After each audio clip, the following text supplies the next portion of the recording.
안녕하세요. 오늘은 교환학생 신청 과정부터 후기까지 그리고 총 비용이 얼마나 들었는지에 대해 얘기를 해보려고 합니다. 일단 대학생이라면 무조건 한 번쯤은 해보면 좋은 기회라고 생각을 하고요. 저희 학교 기준은 4학년 1학기까지 신청이 가능하고 4학년 2학기까지도 신청이 가능한 걸로 아는데 이렇게 들으면 초등학기를 들어야 되는 걸로 알아요. 일단 신청 방법은 국제처 홈페이지에서 어떤 학교로 파견을 갈 수 있는지 리스트를 확인해보면 어학 점수가 얼마나 필요한지가 나오고요. 그리고 신청 기간이 한 반년 정도 전에 신청을 하는 거라 미리미리 신청 기간 알아보고 하시면 좋고요.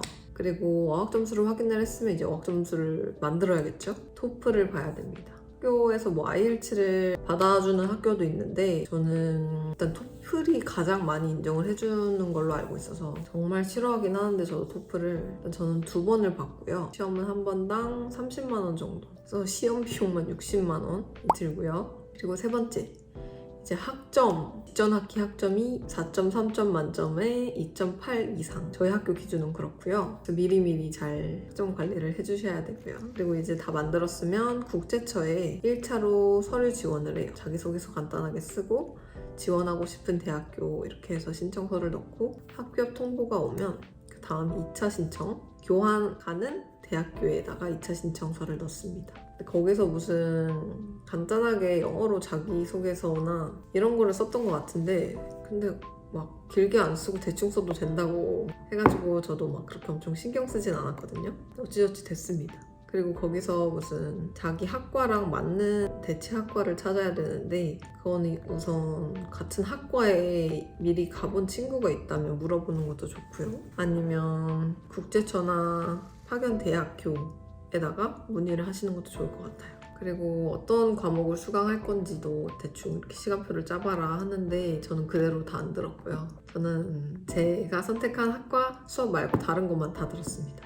그건 이따 수업 얘기해서 말씀드릴게요. 그리고 이제 교환대학교에서 합격됐다고 메일을 받으면 이제 서류를 준비해야 되는데 그중에 가장 중요한 게 예방접종을 어떤 걸 했는지 이렇게 내역을 요구를 해요. 결핵검사도 하고 보험이 안 됐나? 그래서 주사를 한 20만 원 정도 주고 맞았었는데 뇌수막염 주사였던 것 같아요. 근데 학교에서 이렇게 영문으로 된 체크리스트를 주는데 그거를 병원에 들고 가가지고 유학이나 뭐 이런 것 때문에 필요해서 이거 좀 작성 좀 해달라고 하면 의사 선생님이 알아서 해주십니다. 그리고 DS2019라고 J1 비자가 나와요. 그걸 저희는 우편으로 미국에서 직접 보내줬는데 이제는 온라인으로도 되는 것 같더라고요. 제가 인턴 때문에 J1 비자를 다시 받았는데 DS2019가 그냥 우편 말고도 제가 프린트를 해서 직접 가져가도 됐어요. 그래서 그거는 한번 확인을 해보셔야 될 것 같아요. 비자 접수를 하고 인터뷰를 보고 이제 비자가 나오면 출국을 하면 됩니다. 그리고 이제 학비. 교환학생의 장점은 미국은 학비가 진짜 비싸잖아요. 많게는 한 학기에 5천만 원 막 이렇게 한다는 것도 들었는데 자기 학교에 학비를 내고 미국의 학교 생활을 경험해 볼 수 있다는 게 가장 큰 장점인 것 같고요. 그리고 교환학생 장학금도 찾아보면 많긴 하더라고요. 근데 저는 미래에셋 장학금 지원했다가 광탈당했습니다. 그리고 이제 수업. 일단 진짜 다양한 수업이 많더라고요. 저는 거기서 들었던 게 무슨 연극 디자인 수업 신청했다가 뭐 빠지긴 했지만 그런 거랑 파이썬 그냥 듣고 싶어서 들었고요. 그 외에도 다른 교환학생 친구들 듣는 거 보면 연기 수업, 뭐 미술도 있고 컴공도 베이직은 들을 수 있고 연극 디자인, 춤, 발레랑 탭댄스, 현대미용 이런 것도 저희가 다 들을 수 있고요. 그런 거 들으려면 근데 저희 전공 필수나 졸업 요건에 충족하는 수업들을 미리 듣고 와야겠죠. 그래서 저는 조금 지금 복잡해진 케이스입니다. 그리고 다음은 기숙사. 일단 기숙사 비용은 비싸요. 일단 미국은 3학기로 되어 있는 학교가 많은데요. 6개월 파견으로 한 학기 파견으로 왔었고요. 그래서 저는 2학기를 들었어야 됐어요. 미국 학교 기준 2학기. 윈터랑 스프링 이렇게 2개를 들었습니다. 그래서 기숙사비도 2번을 냈는데요. 일단 첫 학기는 3,900불 정도 냈고 두 번째 학기에는 4,200불 정도 해서 총 6개월 동안 8,100불 한화로 하면 1,000만 원이 조금 넘네요. 그리고 이 돈에는 다이닝 달러라고 기숙사에 살게 되면 학교 카페테리아에서 그 돈으로 밥을 사 먹고 장도 보고 할 수 있는 돈이 있고요. 그게 한 2,000불 정도였던 것 같아요. 근데 그게 가장 작은 금액이었다는 거. 근데 푸드코트 이런 음식은 조금 맛없어가지고 장 보는 것도 거기서 파는 게 밖에서 사는 것보다 조금 더 비싸요. 그래서 학교에서 요구하는 것 중에 가장 낮은 금액대로 구매하시는 걸 추천하고요. 그리고 저는 첫 학기에는 더블룸으로 룸메이트 한 명이랑 같이 살았는데요. 살다가 친구들이랑 일단 기숙사 거리가 너무 멀어가지고 밤늦게 집 가는데도 막 걸어서 20분 걸리고 캠퍼스가 진짜 넓어가지고 그렇게 걸렸어요.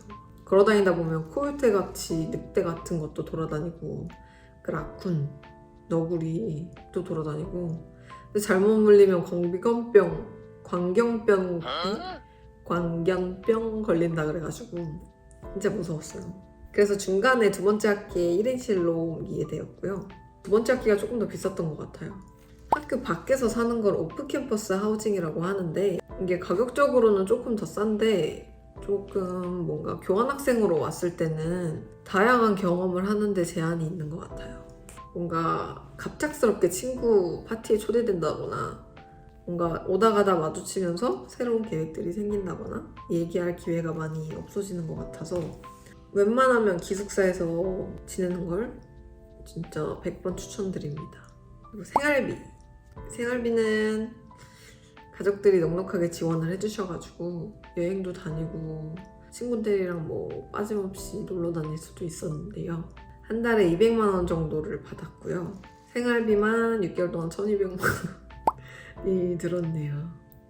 진짜 정말 양심이 찔리는 6개월이었지만 일도 안 하고 너무 좋았어요. 꿈같은 6개월이었죠. 근데 150만 원도 저는 충분하다고 봅니다. 왜냐면 되돌아보면 그렇게 왜 돈을 그렇게 썼을까 하는 부분도 있고 지금 제가 돈 벌고 인턴으로 살아보니까 느끼는 것들이 많고요. 그래서 그거는 가족들이랑 이렇게 잘 조율을 해보시면 되고 150에서 200만 원 정도가 적당하다고 봅니다. 그리고 일단 가장 생활비에서 많이 차지하는 부분은 우버비. 교통수단이 여기는 캘리포니아다 보니까 차가 없으면 좀 불편해요. 그리고 우버도 진짜 5분 거리 가면 막 10,000원 나오고 한국 택시비랑은 너무 다른 거예요. 나눠 내긴 하지만 그래도 여행 갔을 때 가장 많이 쓰는 것도 우버비였고 그래서 차가 있는 친구를 만나는 것도 저는 좋다고 생각합니다. 그리고 통신비. 다른 교환학생 친구들은 민트 모바일이라는 거를 미리 해서 왔더라고요. 근데 저는 정보가 없어가지고 모르고 그냥 왔는데 저는 버라이즌이라고 미국에 있는 통신사 중에 하나인데 그걸 쓰고 있고요. 그 외에도 AT&T 그리고 T-모바일 이렇게 여러 가지 잘 쓰는 것 같더라고요. 그래서 뭐 가격 비교해보고 잘 선택하시면 될 것 같습니다. 친구 만드는 법.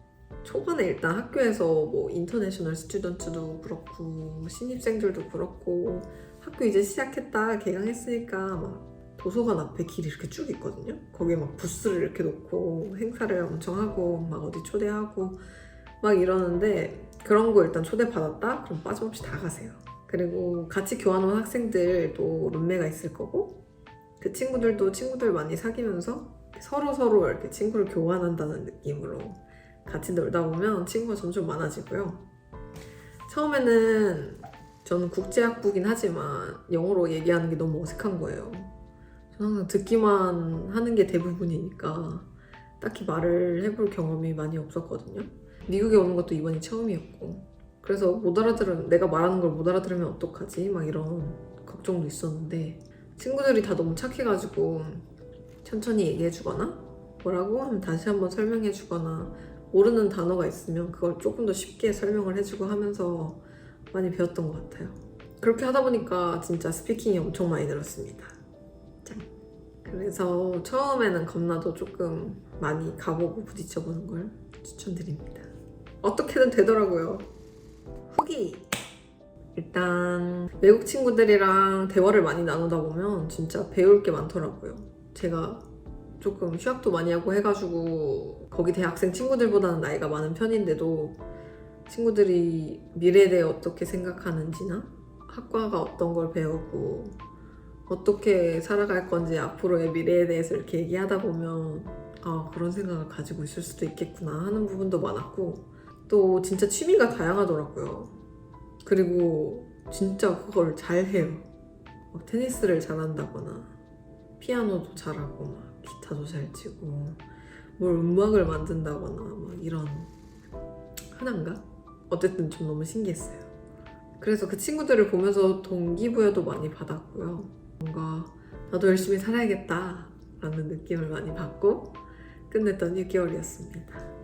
그리고 만약에 UC 캠퍼스를 지원할 수 있다면 저는 UCSD를 꼭 추천합니다. UC 벌클리도 좋지만 치안이 조금 안 좋다고 느꼈고요. 일단 지금은 LA에 제가 살고 있으니까 LA도 치안이 정말 안 좋은데 진짜 지금 와서 생각해보면 샌디에고가 천국이었구나 느끼고 있습니다. 그래서 치안, 바닷가가 가까운 그리고 캠퍼스가 완전 큰 그래서 놀거리가 많은 그래서 UCSD를 추천함으로 끝내겠습니다. 교환학생 이후에 제가 어떻게 살고 있는지에 대해서 끝나고 뭘 하고 있는지에 대해서도 말씀드릴까 하는데요. 일단 간단하게 말하자면 저는 교환학생 가기 전부터 끝나고 인턴을 하고 싶었고요. 근데 미국 회사들도 엄청 많이 지원을 했단 말이에요. 그 교환학생 학교, 교환 학교에 웹사이트가 있어요. 취업할 수 있는, 지원할 수 있는 웹사이트? 거기로 다 넣고 했는데도 연락이 안 왔고요. 근데 생각해보면 영어가 모국어가 아니고 비자도 지원해줘야 되고 경력도 없는 외국인 대학생을 굳이 쓸 이유가 없다고 생각을 했습니다. 맞는 것 같아요. 뭔가 자기가 컴공을 하거나 진짜 이과 쪽이 아닌 이상 미국에서 취업은 좀 어려울 것 같아요. 그래서 일단 한국에 돌아와가지고 미국에 본사가 있는 한인 회사에 지원을 해서 합격을 하고 이렇게 다시 J1 인턴 비자를 받아서 여기 오게 됐고요. 그리고 어느덧 인턴도 6개월 차를 바라보고 있네요. 제가 지금 하고 있는 건 1년 인턴인데 인턴 생활에 대해서도 한 번 더 길게 찍어볼까 합니다. 더 궁금한 점이 있으시다면 설명란에 있는 이메일로 편하게 문의 주셔도 되고요. 또 댓글로도 질문해 주셔도 구독 부탁드리고 영상 봐주셔서 감사합니다.